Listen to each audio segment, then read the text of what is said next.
Top départ pour le Téléthon 2022. Vendredi 2 décembre 2022, sur France Télévisions, c'est Sophie Davant qui est aux commandes de cette nouvelle édition. Elle peut compter sur Kev Adams.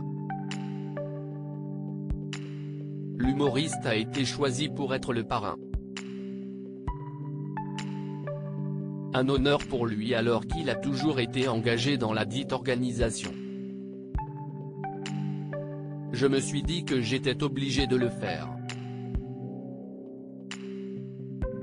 Que ça faisait partie de ma mission, si nous, artistes, ne nous mobilisons pas pour ce genre de cause, qui le fera? Depuis, je m'impose ce rituel chaque année. J'ai toujours estimé que c'était une chance incroyable de faire rire ou vibrer ne serait-ce qu'une personne.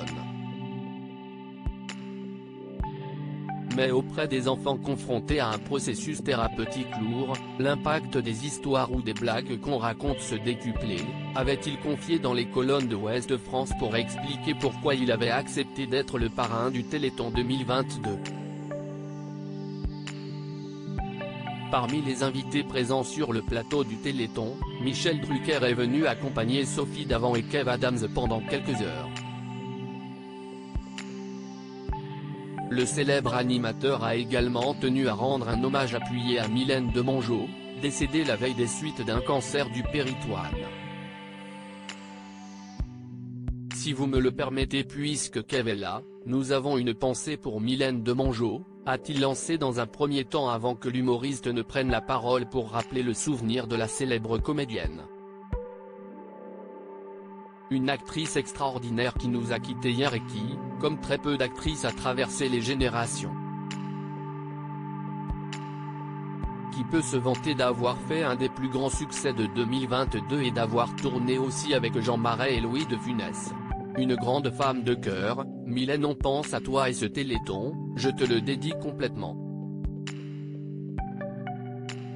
Kev Adams bouleversé par la mort de Mylène Demongeot le veille déjà, sur le plateau de C'est à vous, Kev Adams était revenu sur la mort de celle avec qui il avait joué dans Maison de retraite.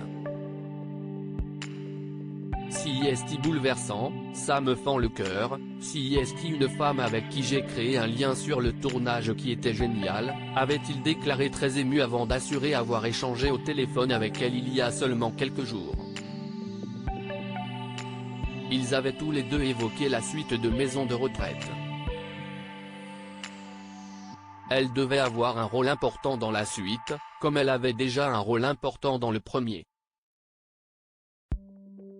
J'ai appris ça comme un coup sur la tête. Il n'y a aucun moment dans ma tête où j'ai envisagé le fait qu'elle puisse pas être avec nous pour la suite, d'apprendre ça aujourd'hui ça m'a cassé en deux, explique Kev Adams, qui dit que grâce à elle, il a pu voir de nombreux films qu'elle lui a conseillés afin de ne plus être un culte. Mylène, on t'oubliera pas, je suis très ému aujourd'hui, et j'espère qu'on se souviendra longtemps de cette immense actrice, conclut-il.